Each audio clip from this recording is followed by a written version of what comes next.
And once again, I want to say greetings to each and every one of you, Aquaba, and welcome. Welcome to another round of the Conscious Roster Report. Fridays here. We call this Making Money Fridays.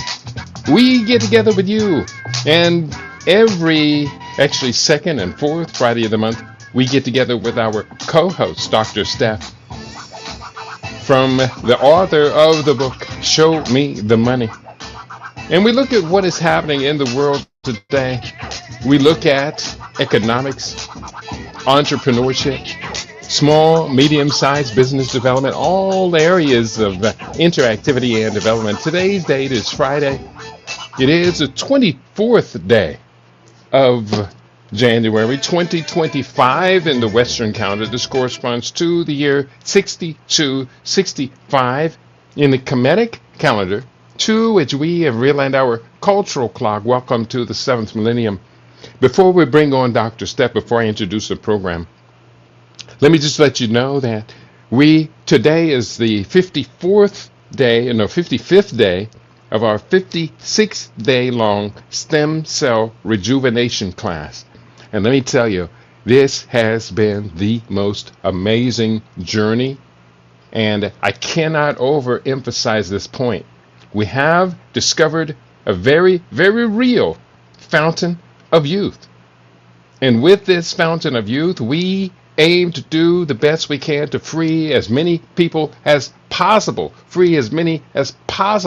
from the burdens that people have been going through with aging, with chronic diseases. I have two of my friends and associates talking about hip replacement surgery. And hip replacement surgery is extremely expensive. And here's the thing, you got two hips. They're going to replace the joint in one hip.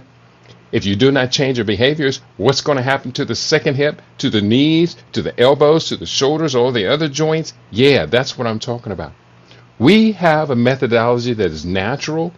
It is non-intrusive. It does not pierce the skin. No blood drawn. No painful bone marrow extracted. This system does what the body is designed to do. So I want you to consider joining our next class, February 1st. We're going to launch the next 56-day stem cell rejuvenation. And it's also going to coincide with the publishing of the book, The Stem Cell Revolution, which will be part of our course agenda.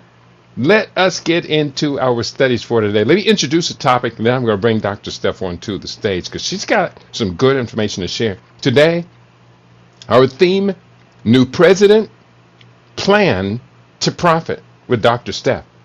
Today on LAB Radio is Making Money Friday, featuring Dr. Steph.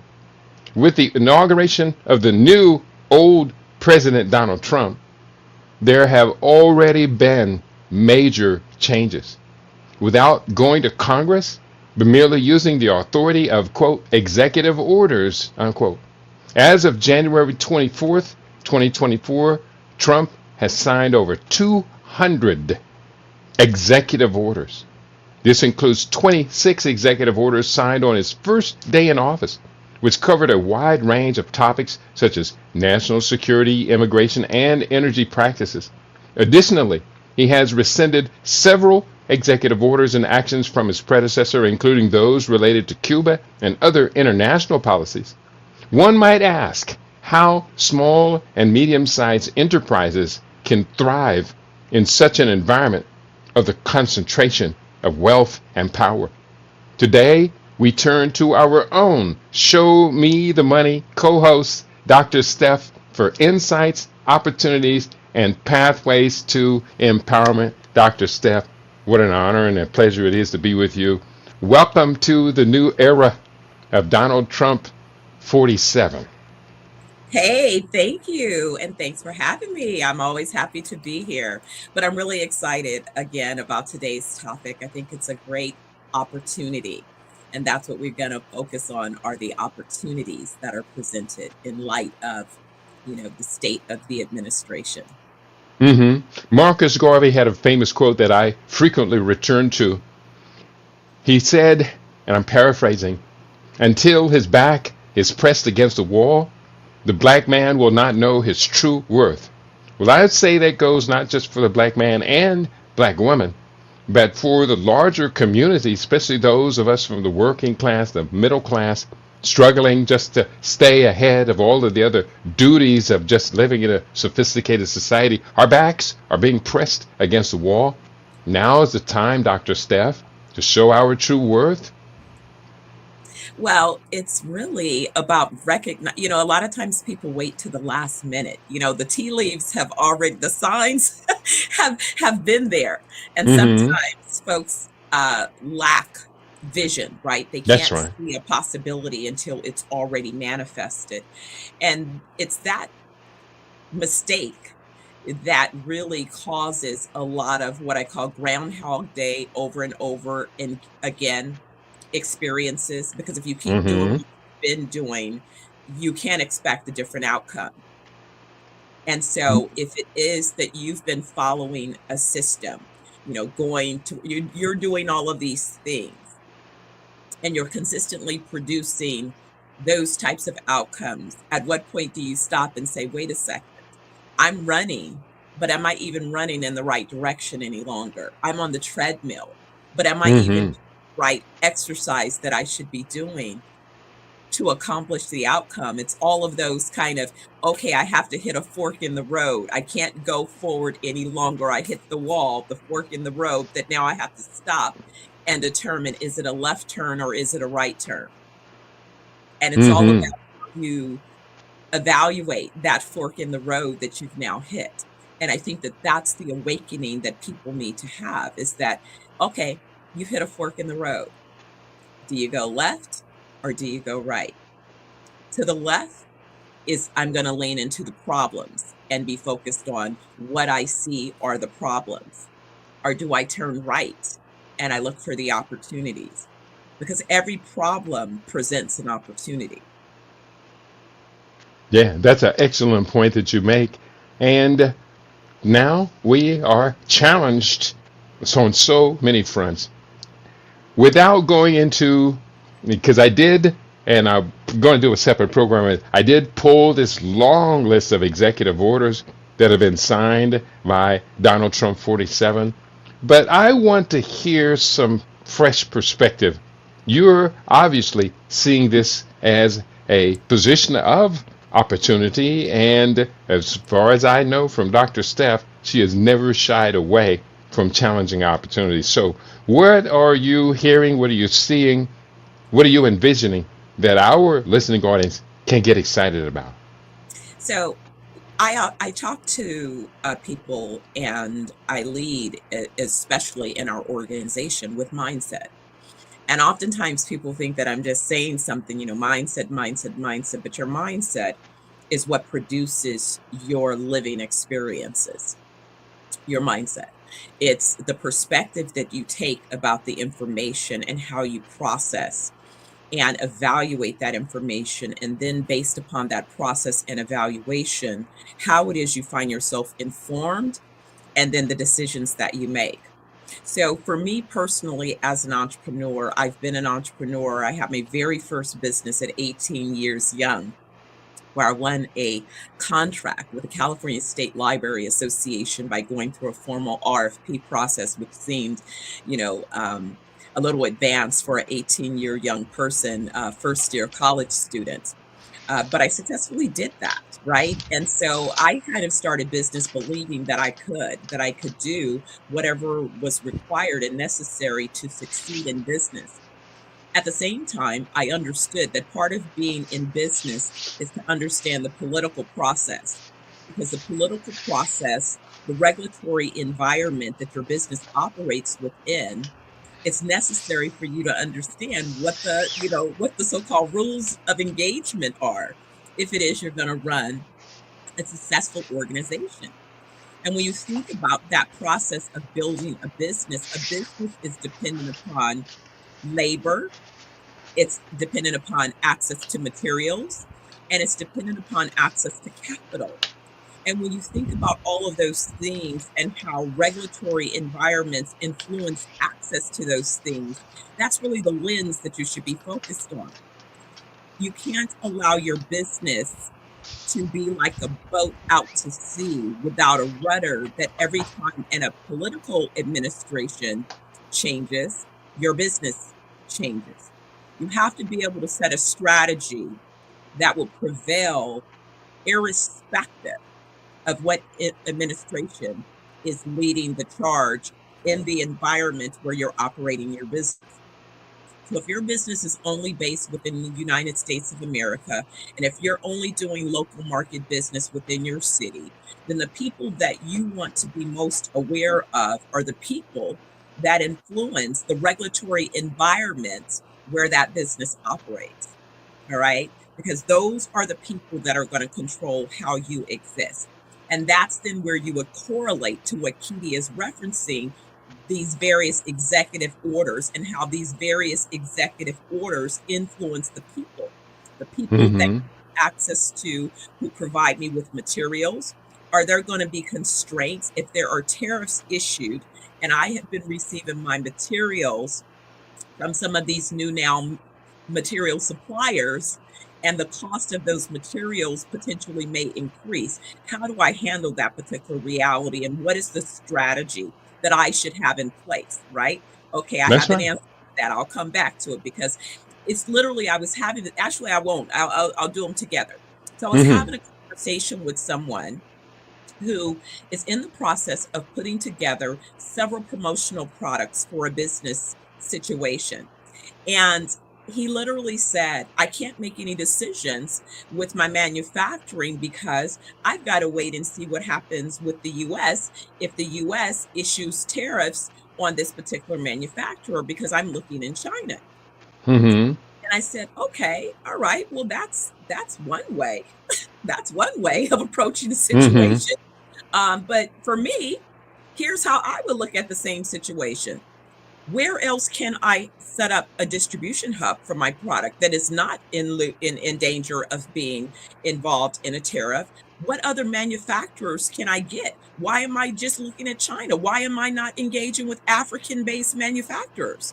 Why am I not looking at other relationships that are not part of this tariff process? Why am I? That's Mm-hmm. what I would be spending my time doing, not spending my time waiting, paralyzed, trying to determine what this particular administration, by the time this administration was sworn in, I would already have 10 new options lined up, That makes great sense.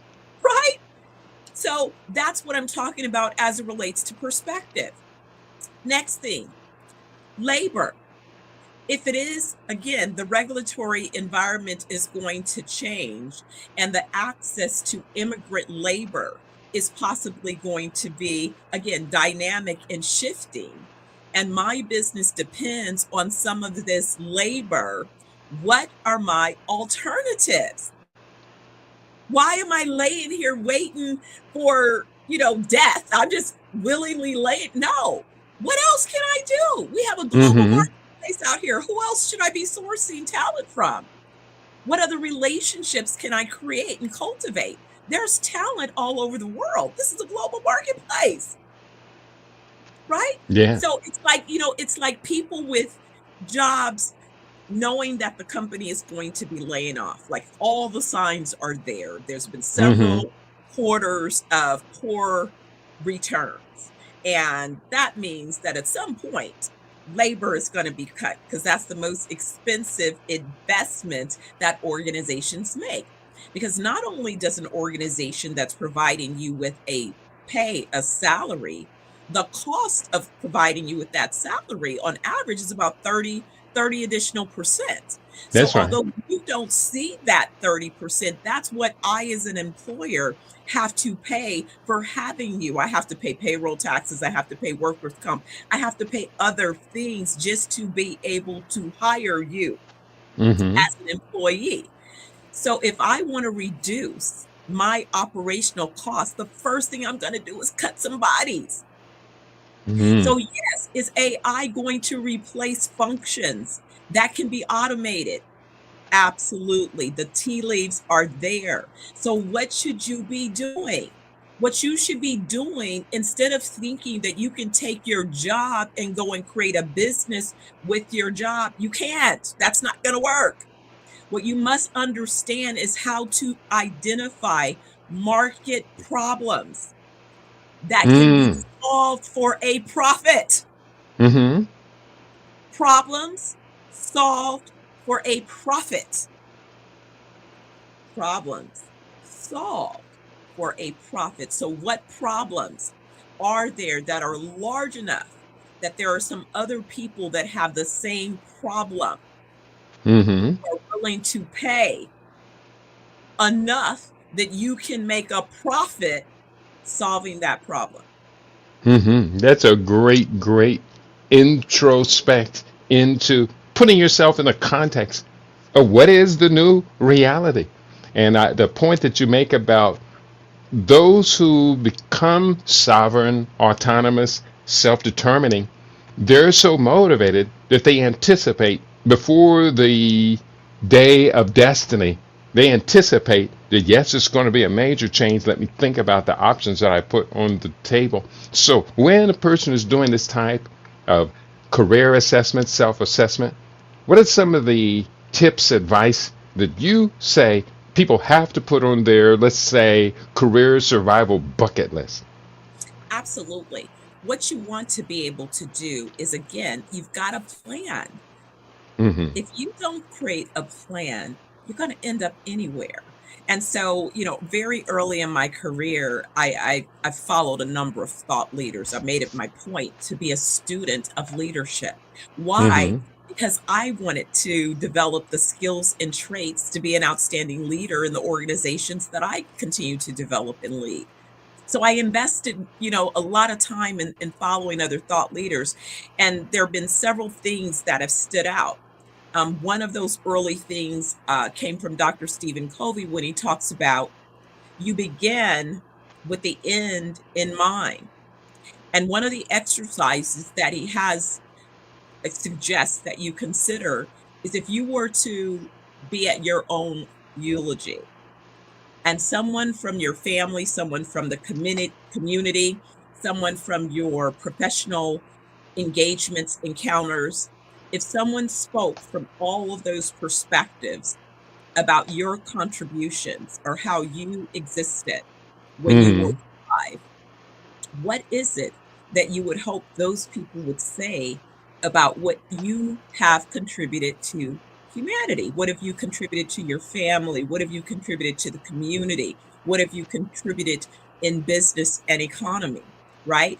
And so, if it is what you hope those people say versus where you are along your journey appears to be inconsistent with producing that particular outcome, then now is an opportunity to create a course correction and get back on track. So it's the same thing with recasting your financial future. If you find yourself in a situation where your economic state is dependent upon employment, and you find yourself at a point where your employment might be compromised in the next 3 to 5 years. Maybe you have 3 or 5 years of opportunity left. Maybe you Mm-hmm. do, but maybe you do, right? And if you do, what you want to begin to think about, I had this talk, man, it will be now, oh my goodness, wow, a good whew, 13 or so years ago. I Mm-hmm. did a speak. I was on with George Fraser, and we had a bunch of folks there. And I remember looking around the audience and saying to, you know, folks in cushy corporate positions, it was right before the 2008, 2010 collapse, I think. And I was saying, hey guys, look around. A lot of you are going to find yourself out of work. And it's going to be tragic because you thought you were going to make it to retirement and you're not. And the problem is you're not prepared to fill the gap between when you thought you were going to get to retirement and where you find yourself right now, because you're not going to be able to replace your income at the same level once it is you lose your job if Mm-hmm. you invested in some other possibilities.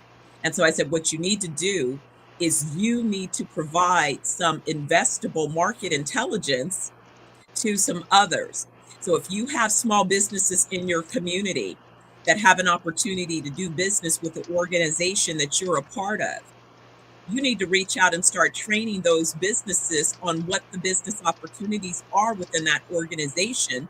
And you start investing your know-how to help these businesses become vendors to be able to do business with this particular organization. And perhaps you will begin to gain some equitable interest in some of these particular organizations, because when you lose your employment, you're going to need to have some diversified equitable interest. But here again, when you lack business acumen, I had somebody explain to me that I presented with them an opportunity to invest in my organization. And Mm-hmm. their response to me was, we invested in one organization. And I said, okay, got it. So you're trying to tell me that when you buy a stock, you only buy one stock. Mm, yeah. You only Well, buy one stock. that's risky, but if you hit it right, you get it right. But that's not But how real traders do all it. your money in one stock, that's your only investment. So you can't contemplate another investment.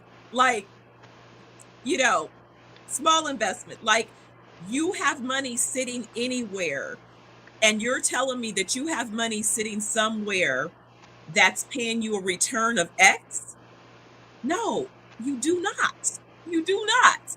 You can't get a $20,000 or $50,000 note with a 10 to 12% return in a 24 to 36 month time per annum. You can't get that. Not for that small amount of investment. The only Mm-hmm. time you find those opportunities is if you're leaning into startup entrepreneurs that have an opportunity to go somewhere, Mm-hmm. And right? that's a venture capitalist. And that it doesn't have to be, that's what angels do. That's right. But the reason that our folks keep missing is, okay, check. The same people who could make a $25,000 note investment, most of them would rather buy a Birkin bag for Mm. $25,000 or a Wow. $25,000 wig, Or a Rolex.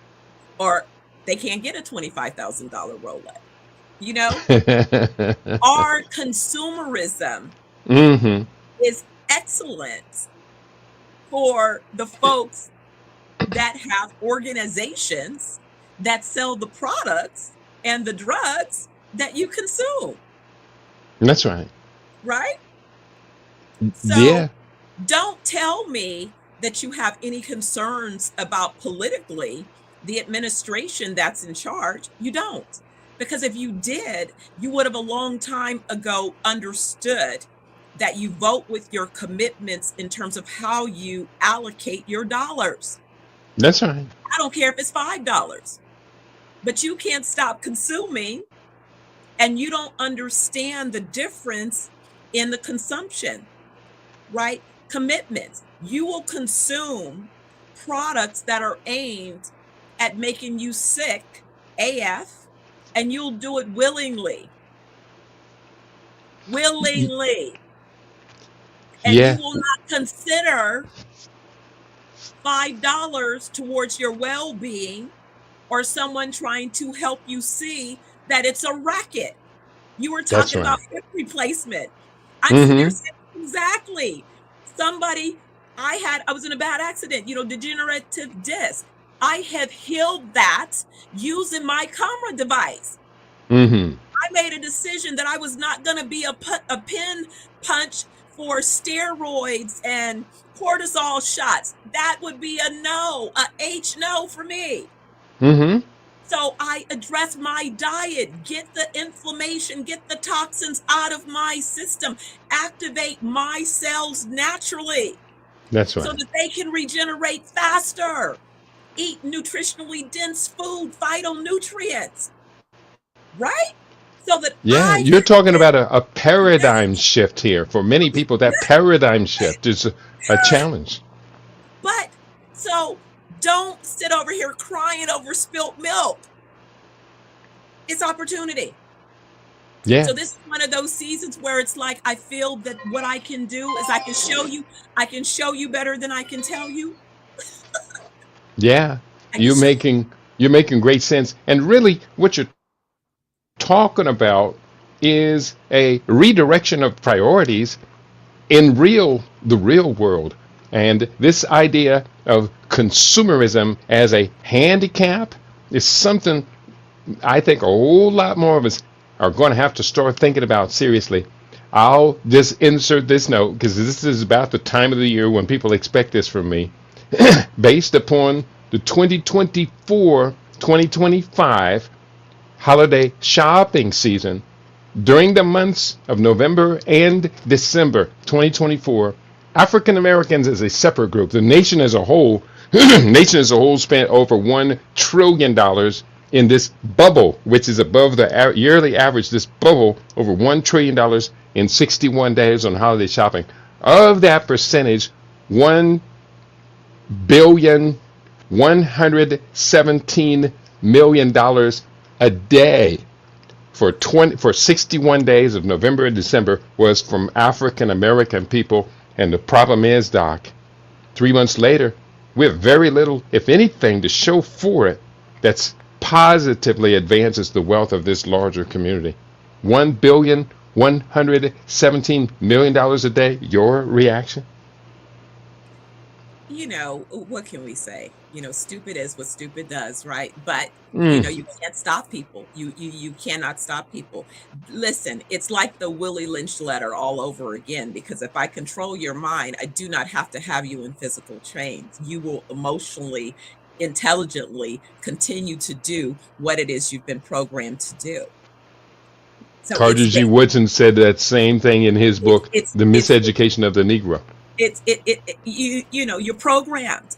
And the thing is that it's the worst cancer of all. Consumerism, for folks that don't realize that they are programmed. Like, people literally go through withdrawal if it is they can't consume. Mm. Withdrawal. In fact, isn't it true that for some people their psychological defense against an overstressed environment is substance abuse, alcohol, drugs, substance abuse. But for some people, and this is not a small segment of the population, their defense against the stress of society is consumption, shopping, eating, and other luxury indulgences. To have a house full of beautiful luxury, but no guests to come over and enjoy it with you, to me, that's kind of like a misdirected stress response. It's so sad, and that's exactly what it is. And so this is the thing, is that if you cannot stop and notice a cycle, right? Retailers operate on a retail promotional calendar Mm-hmm. to keep you consuming. So as soon as the Christmas decorations were removed, Valentine's Day decorations were displayed. Why is that? To promote you to have resources allocated for another event, another activity. And if you have become so oblivious to these cycles that you don't realize, and if this is something that not only consuming, but not even recognizing the fact that that capital is the fuel that fuels businesses, but you're not supporting any businesses that matter to you, that should matter to you. That's right. Who do you think are going to hire your kids if nobody else has any incentive to hire them? How do your kids get teenage jobs and learn how to work and become productive citizens in society? How do they get an opportunity to develop those skills if you don't have any businesses within your community to support those businesses? Mm-hmm. Or tragically, here's the flip side. You don't have enough brain power to realize that if there are businesses in your community, you should be protecting them rather than preying upon them. I saw something on social media. It made me, just disgusted. Um, Greg Doolan beautifully redesigned, updated Doolan's restaurant in Los That's right. Angeles, Hmm. California. And, there's a clip of him cleaning up glass because someone has broken into his restaurant again. And he mentioned that this has been so many break-ins since October. It's disgusting. The community should be ashamed. Where's the neighborhood watch? There's no way that you should allow a proprietor to be struggling and preyed upon in the community, creating jobs, contributing, volunteering, supporting, fire victims. Just every time there is a situation, this brother and his organization is first to be available on the scene, Hmm. supporting, helping, hiring, training, guiding, developing young people, That's right. adult people, providing possibility. Listen, if his business is allowed to be preyed upon, that makes his insurance costs eventually ridiculous. He won't be Hmm. able to afford to continue to operate his business. Then when you come to his restaurant and you're complaining about why his prices are higher than the next person, because he's got to cover all of these extra costs. That's right. And probably is reluctant to hire nighttime security to watch his property because that brings on a whole new set of expenses. Security expenses, security guards are more than your standard employee because you have a whole bunch of other issues to deal with them. And why is that necessary, right? Why is it That's right. that I could be on the corner of, Wilshire and Doheny or Wilshire and Beverly Drive, and I don't have to worry about somebody coming and breaking in any of those businesses on any of those streets? And what's the difference? Well, the difference is, of course, they have the police to serve as their security guards And guess because of what? the If you don't always stratification of have the society. police, sure, sure, sure. But you have the police, but you also have community. You have That's right. eyeballs, right? Come on. Whenever you go into a crime infested area, if it is that the policing is not sufficient, the neighborhood leans in. They're They supposed to do watch the exactly that. neighborhood. We become, you make it known that we care about this business and we That's want this right. business to stay in our community. So we're going to be vigilant. We're extra eyeballs. We're paying attention. We're looking out for this business. This is the stuff that really, gets under my skin because it's about that. When somebody is taking the leap to create a business is more than just that they got there, right? They're reinvesting to expand their possibility to create more jobs and more opportunities. So it's number one, this idea of one, we need to support the entrepreneurial vision because if you don't own anything, then sadly, you are like a rudderless ship out to sea. Your economy will be tossed as the waves, as the administrations, as the employers decide. Yeah. When Yeah, you that and is so very true. yeah, we each have been given an assignment that if we execute will allow us to create our living and our possibility. It's going to be a challenging time ahead. Recently, I had to pull out, just this past week, had to pull out and revisit my book. I think you're familiar with the book Fade to Black, The Passing of a Great Race. And the book came out in October 2020. And in revisiting it, I had to admit that the dire forecasts and predictions I had about this group we know as African Americans is unfortunately continuing to degenerate, but the rate of degeneration is increasing exponentially. And when you're talking about the troubles and the trials at Doolin's, which is it's a hallmark a black enterprise in Los Angeles. It's an absolute hallmark. They have two restaurants, and for them to be going through these challenges, but what it does indicate is that the very community that they stand boldly to serve is also the community where the collapse of the economy due to internal processes is the fastest. Today's program is not about fade to black, the collapse. Today's program is about in times of great stress, of great economic crisis, there will be a few winners. We have to ask the question, could we put our position, our plan into place to become one of those who wins despite the chaos all around us? And yes, the answer is yes. So I had the opportunity last week to fly to Memphis. A friend of mine owns a hotel and was kind of looking for some insight about possible reposition strategies. And I hadn't visited Memphis or that tri-state area.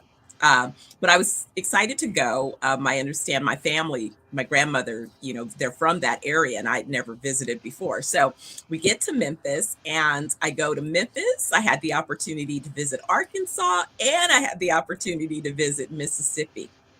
And boy, are you talking about fantastic opportunities. Before I could get out of the airport, I realized that FedEx has a major logistical hub there. And so my wheels immediately started ticking because remember, I was having this conversation with someone about logistics. We were talking about logistics. Logistics are important to me because a lot of what I'm doing globally, we need to have particular logistical centers across the US, certain entry points. And as they were explaining to me, just the vibrancy of this hub, but more importantly, the redevelopment opportunity is happening.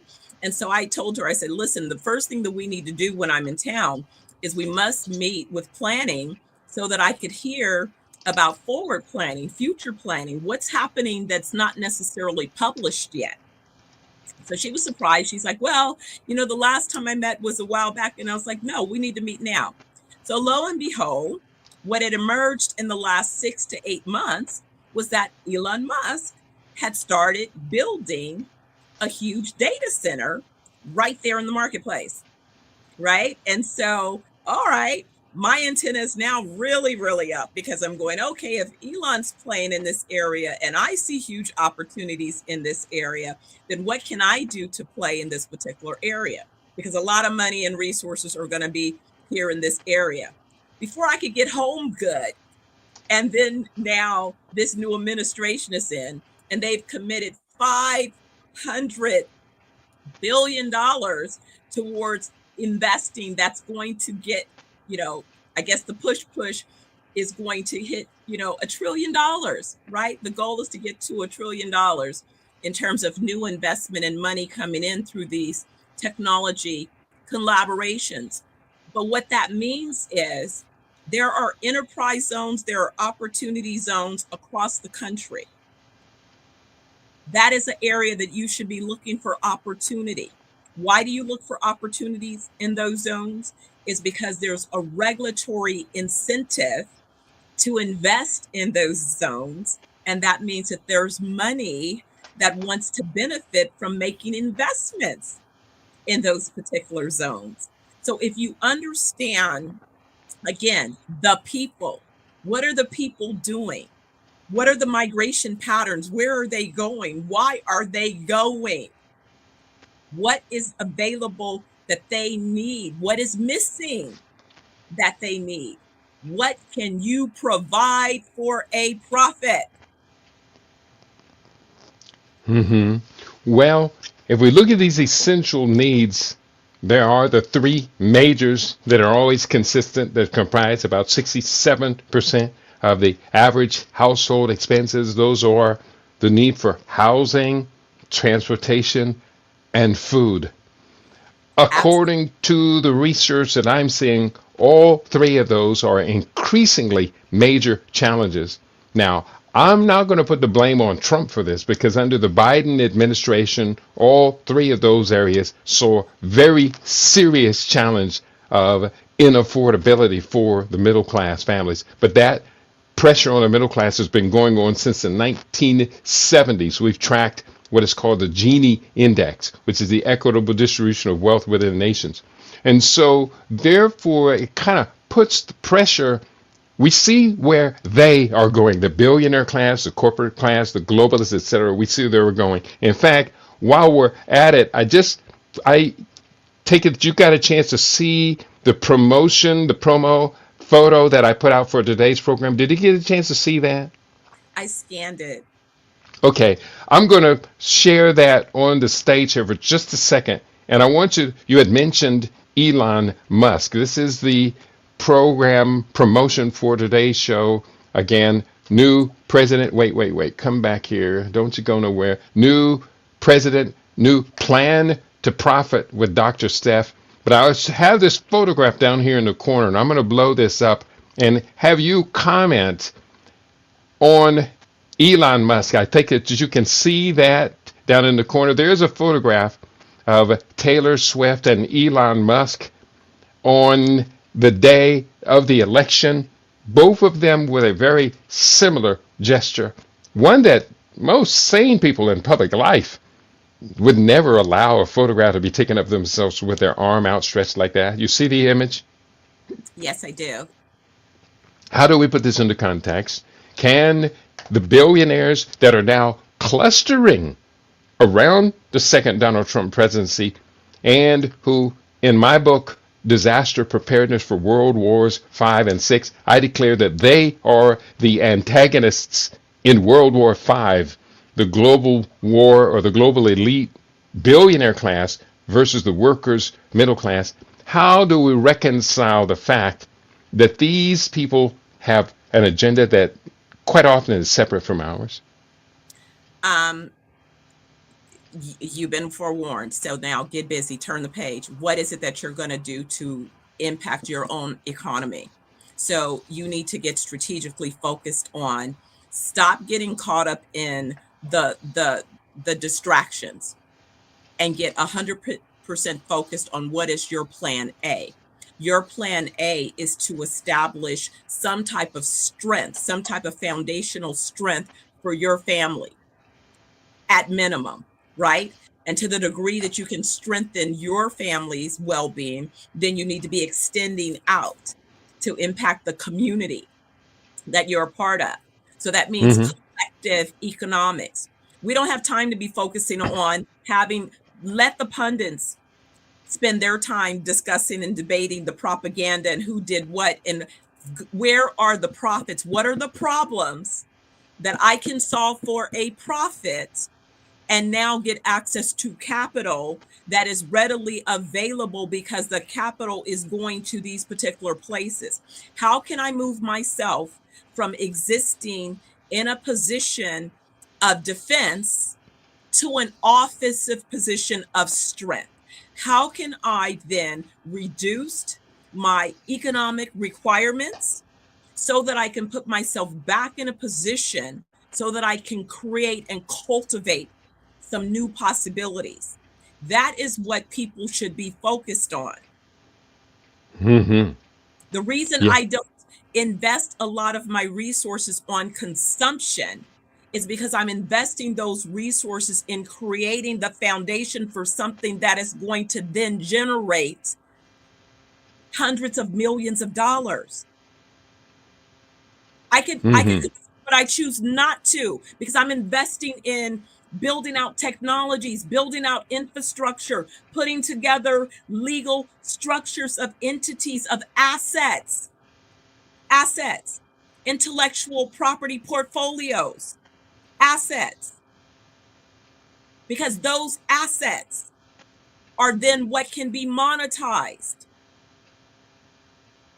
which will then Mm-hmm. change my economic status. All right. Let me ask our listening audience. We have a good sized audience building, and it's always great to have you with us. But we need to have your input. So if you are on rumble.com, which is our primary podcast that we're looking for responses from, do drop a word. Ask a question, a critical question of Dr. Steph while she's with us. You might be on our You Now page, and let me just double check and make sure the You Now people do not get left behind. We see you in the house, PHOORG. That's faux org. We have Manje is in the house. Great to have you with us, but we'd love to have your input, your comments, your questions. We're also looking at Facebook. I know we have a good sized audience on our various streams, and the YouTube stream is up for today as well. We want to hear from you. Ask a question. Let's look over the horizon. Let's use Dr. Steph's experience, her vision, and her creative imagination, and let's put some real questions, real challenges, and real responses on the table. So, from my perspective, Dr. Steph, as you know, I have increasingly committed the work that I do to be on the cutting edge of health and wellness, especially as that health and wellness is natural and holistic. So, from the position that I'm in right now, after 4 years of the previous administration, Biden administration, they so drove up the inflation across healthcare. Of course, it started with the pandemic, which again starts during Trump's first presidency.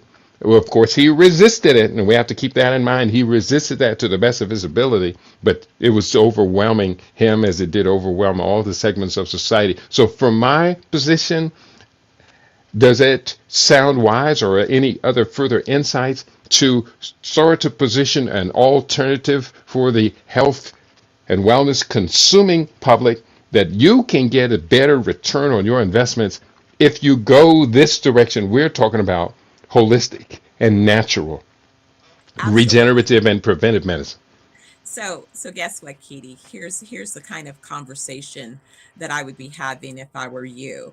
Mm-hmm. Uh, I would pick up a map and look at Martin Luther King Boulevard from one end of the United States to the other end of the United States. Because I bet you in a 3-mile radius around Martin Luther King Boulevard in any state, USA, you have the same socioeconomic demographic. Mm-hmm. Yes. All right. So then I would look and think of the first 5 of those markets that I wanted to tackle, because chances are they also are economic zones. So I would prioritize my list by that. The ones that are already designated economic or opportunity zones, those are the Mm-hmm. first 5 that I'm going to look at. And then I would be collaborating with some particular partners so we could talk about opening up 5 facilities within those communities that allow something like access to training for chefs that want to begin to learn to develop and expand more vegan style, alternative menus, right? Not only those that are looking to have their own business, but what about those that want to work in other organizations that are going to begin to ask for this type of skill set and training? That's what you should be looking at, right? As well as at the same time, people able to come in.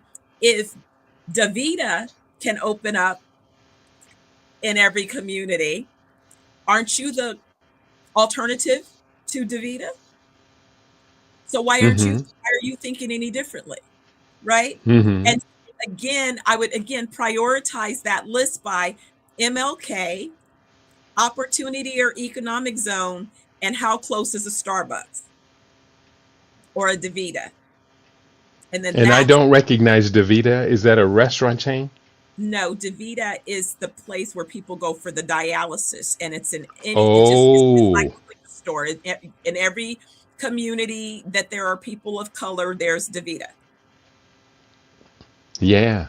Yeah. Yeah, That's a good targeting strategy to find the public, the consuming public that needs so much the very product that I am doing my best to perfect and to offer the best bang for the buck investment. And thank you absolutely. for that insight. I'm definitely going to begin to look into that in ever more. Then, of And course, we have to deal. here's a cheat sheet. Mm-hmm. If you know somebody that already is a fitness trainer or has a yoga studio in the community, that's who you partner with. Mm-hmm. Good Maybe you point. expand the place from add this initially as a pop-up in their business, and then second to that, then you build out based on the demand another space because guess what? That's a SBA loan all day and all night that's easy to do for tenant improvement. So the money, see, people always sit up and can't figure out the business plan because, oh, I don't have the capital. You're never going to get the capital until you have a viable plan and you have a viable customer. Mm-hmm. The reason you can't get the money is you don't know how to build a business properly. You start with the customers. Mm-hmm. Sounds like a good plan. Okay, to our listening audience, I put mine on the table. Let's hear from more of you. We do have one comment that's come in from Four Corners, writing in our YouTube family. Everything's really real. Oh, I guess that's part of their name. Four Corners, everything's really real. Thank you both for this intelligent conversation. Thank you, intelligent listeners, for recognizing for what it's worth what we do here with Dr. Steph. She joins us 2 Fridays every month, and this is all about show me the money. That's Dr. Steph's specialty. So welcome, Dr. Steph. Perhaps those of us, those of our listening audience who are new to you and this conversation, how can they access you and the book that you have published? I think you have 2 books out. Am I correct?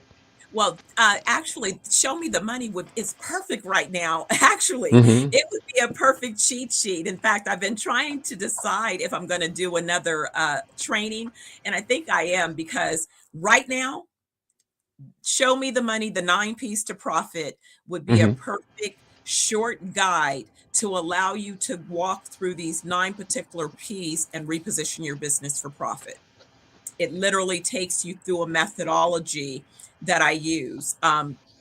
Typically when I go to do a business like my friend's business, if I spend like a 4-hour strategy session, I used to schedule them in my office in Newport Beach, and I would do them for small businesses, so it'd be about $2,500 for a 4-hour strategy session with the leaders of the organization or the team, being able to have me walk through and reposition their business, understanding where they have particular problems, the gaps, right? Because we all are able to sometimes realize where we are along our journey.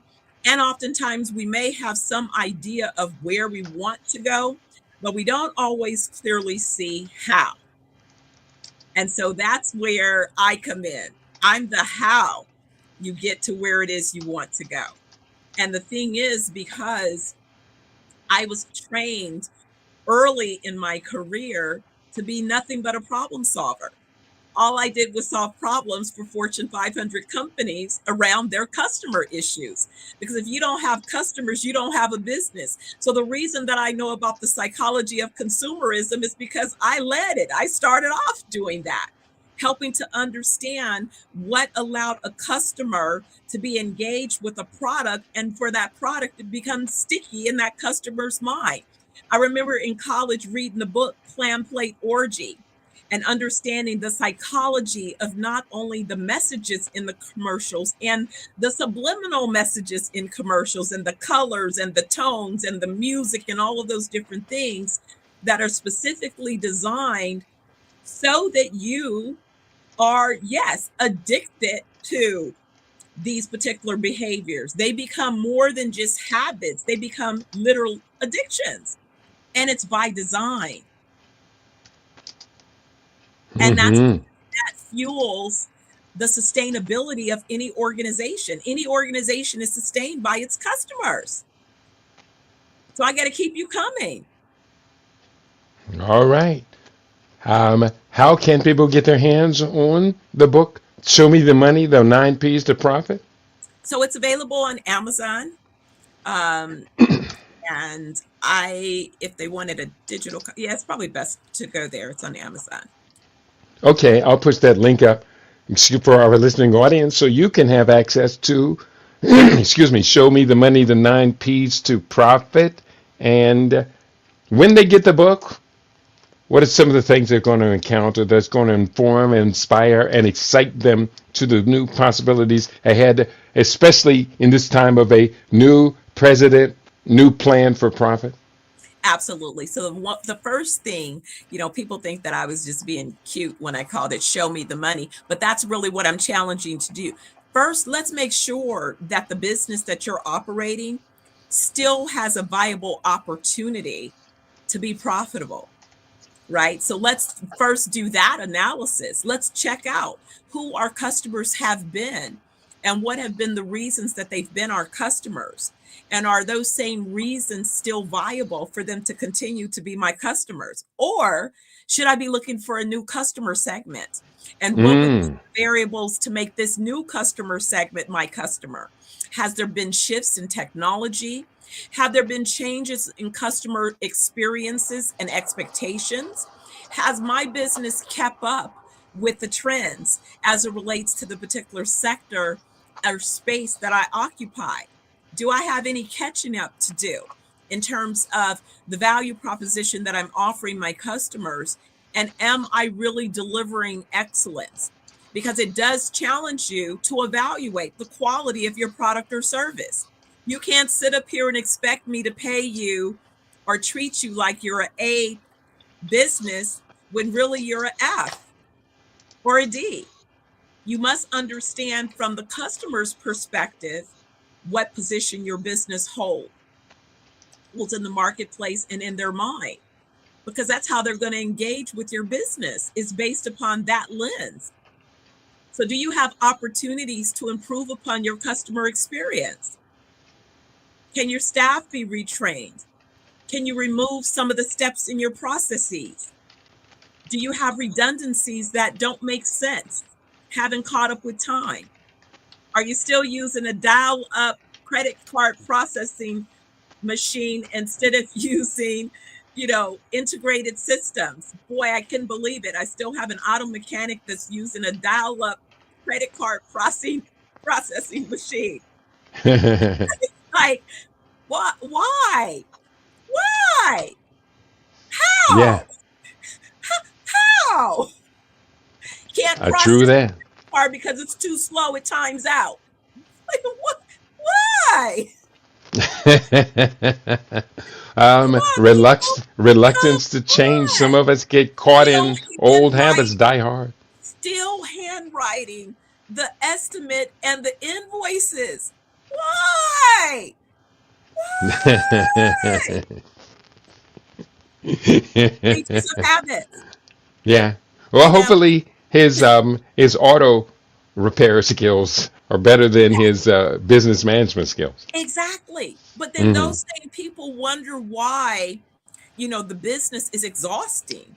It's like because you're Mm. exhausting. You're treating it like a job as opposed to a business. And so you're running it inefficiently. That's That's right. While we're on this area and the remaining time that we which wait, have, before I finish that, let me tell mhm, you why that matters, Kitty. yes. Because if you want to exit that business as part of your retirement strategy, the Hmm. person that's coming to buy that business is going to discount it because you didn't bother to invest in operational systems to increase the value of that business as an asset.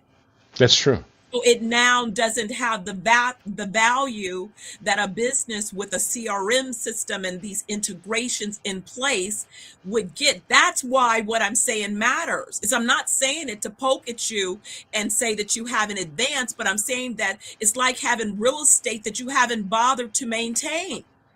Hmm. You're costing your business thousands of dollars in value when you try to sell it. Yeah, and we've It's done programs retirement. before. We've done programs before that emphasize run your business with a plan that when you exit the business, the value will not be discounted tremendously because you're a genius at keeping this rigged together system running is now not there. And the next person coming in is going to have to learn to They're not either doing that. re-rig that They're system or removing it. try and figure out how to make it work.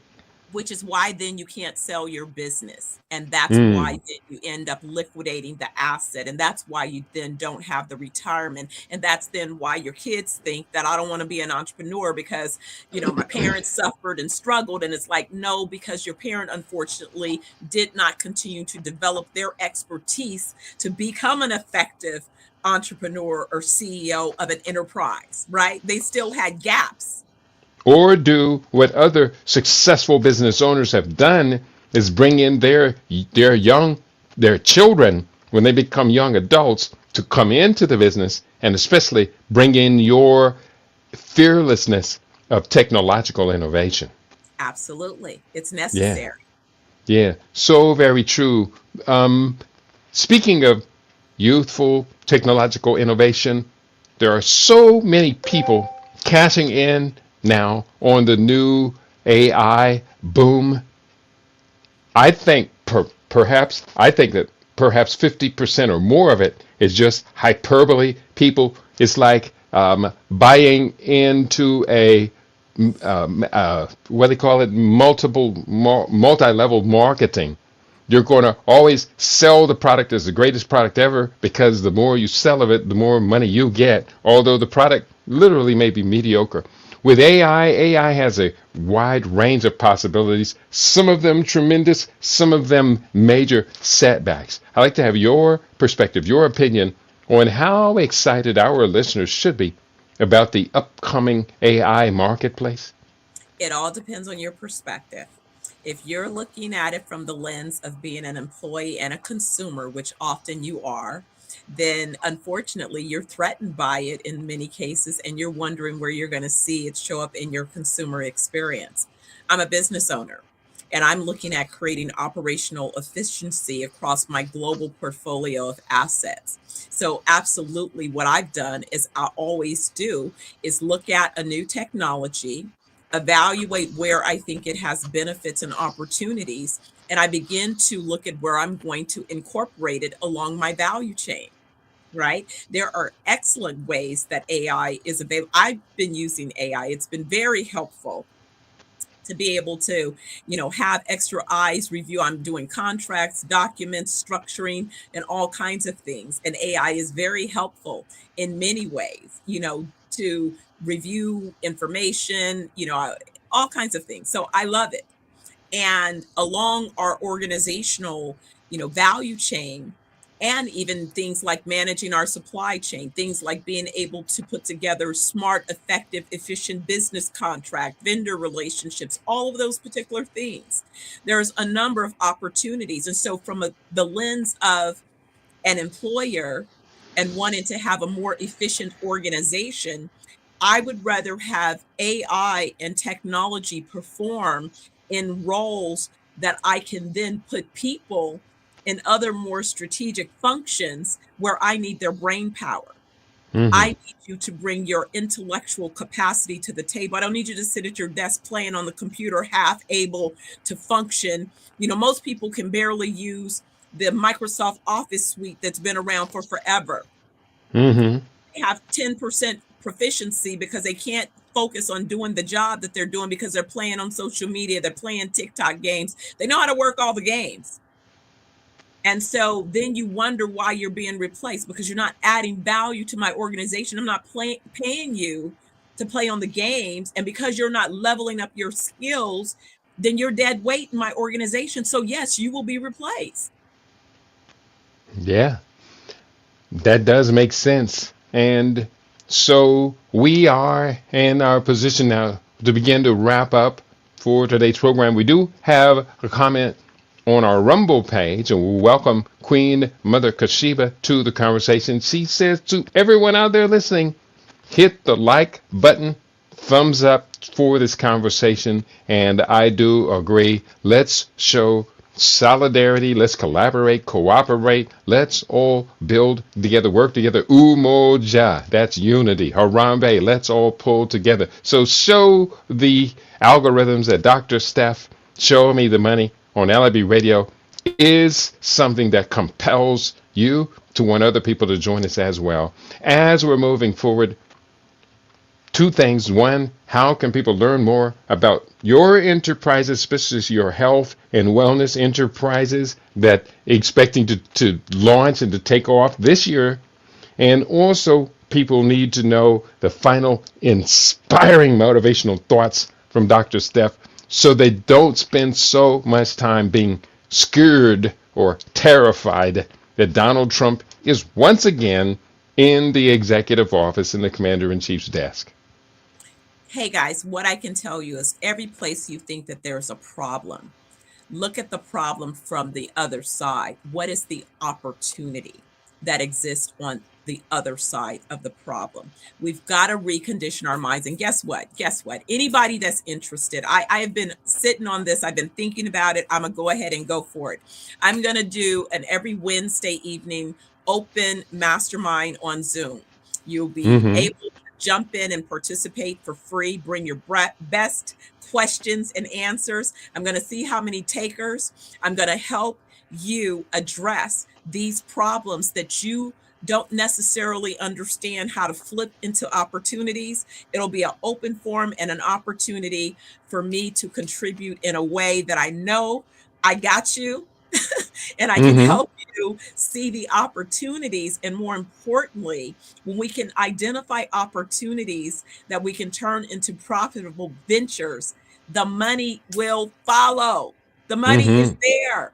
The reason you don't have it is you have not presented the right proposal yet.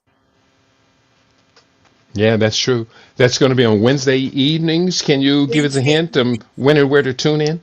Exactly. I will send you a link. I'm going to set it up. I'll send it to you, Kitty, and you can post it on everyone, and it'll be on my Facebook page, on my Instagram. I am Dr. Money. It's my Instagram.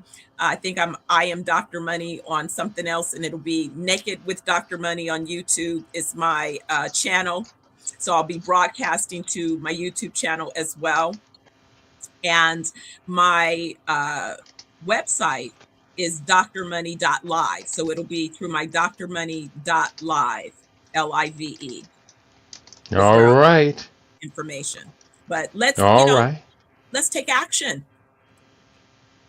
Yeah, I'm ready it's to all play. about action. Let's play to profit. I'm ready to do that. It sounds like the quote that I've been using more and more. Put me in the game, coach. We Put need a me in the win. game, coach. We need a win. And look, we got some layups, y'all. We have some layups. Let me tell you. Listen, I have about 10 properties that I want to buy now in California from St. Louis Obispo south to San Diego, just as a result of the LA fires and knowing that there's a problem. People are going to be suffering with their lungs and all kinds of things. And here's the thing, we have legitimate ways to heal them in a non-invasive, healthy way. You don't have to get on drugs. You don't have Mm-hmm. to line up for surgeries to be cut and poisoned. So what is it? There's a problem. These people are going to be sick AF for the Mm-hmm. next 5 to 10 years. I can justify a business plan to open up wellness opportunities now for that part of California. That's right. They're going to severely need to They detox keep, because and the here's the pollution thing, from you're these going to keep fires is going back because it's extremely going to toxic. exactly, and you're going to keep going back to those communities, which meaning you're going to be re-exposed, which is why you're going to have to continue the treatment. It's That's not going right. to be a one is done. You're going to have to go through some kind of treatments for the next 5 to 10 years.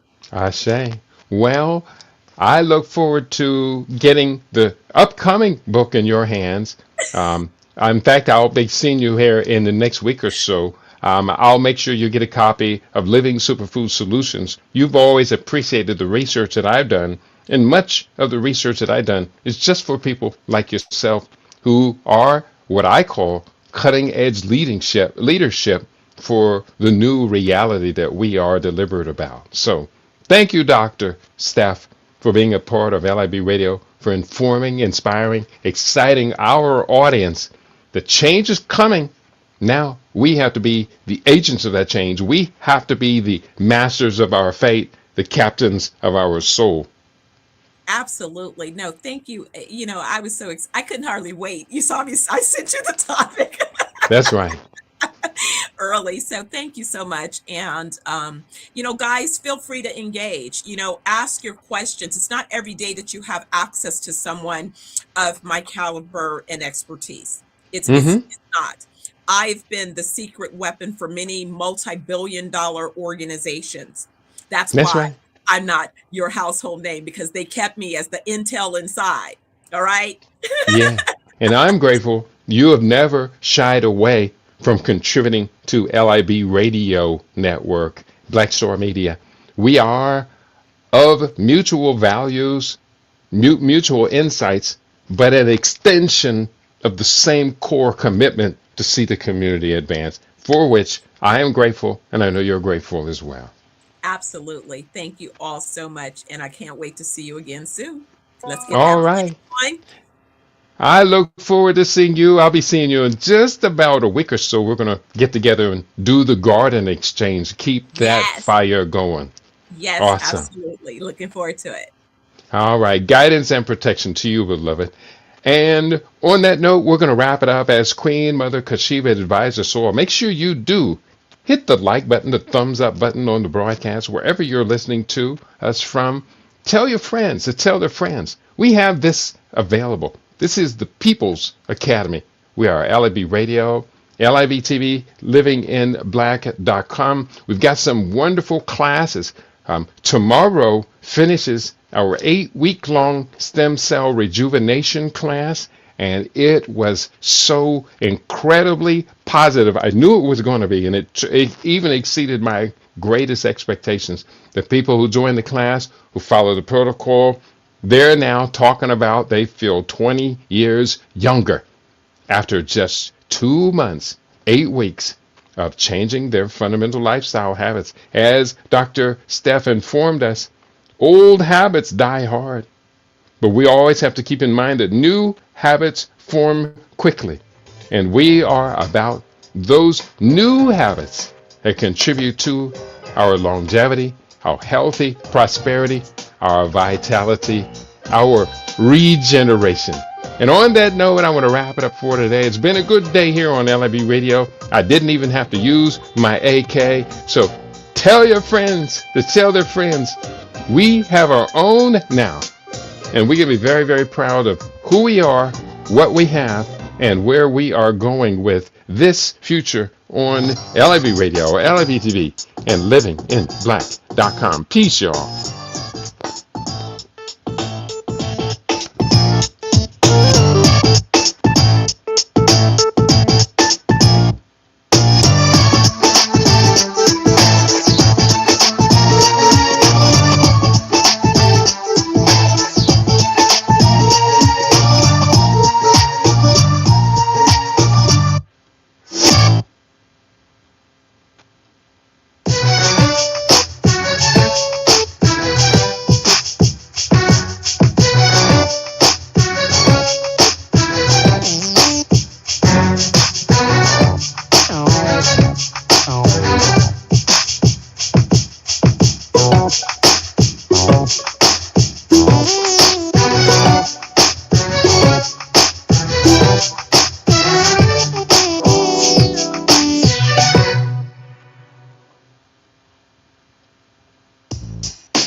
KPFT-FM HD2 Houston. KPFT.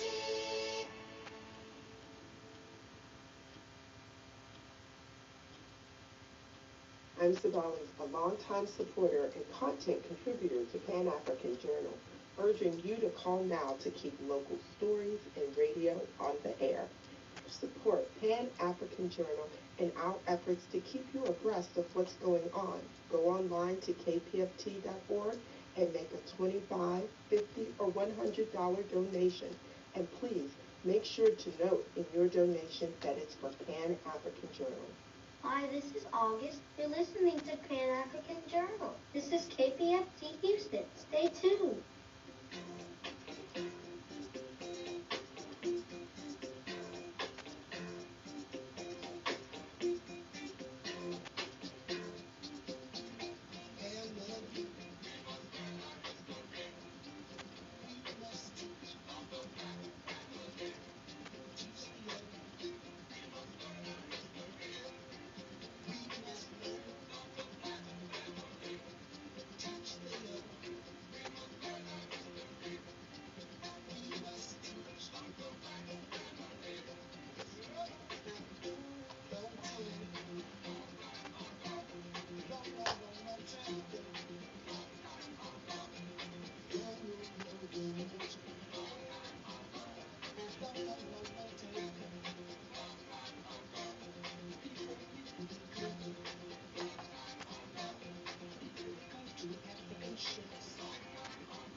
The Great War airs long time ago.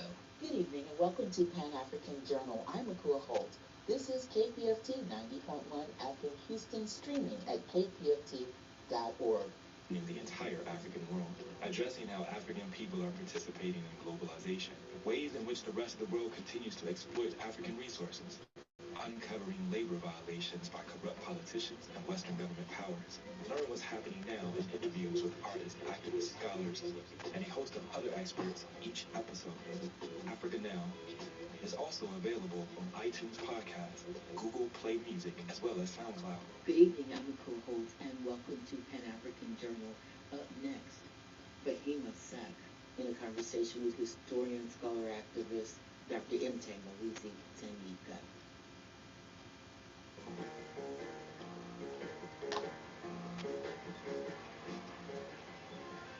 We spend the hour with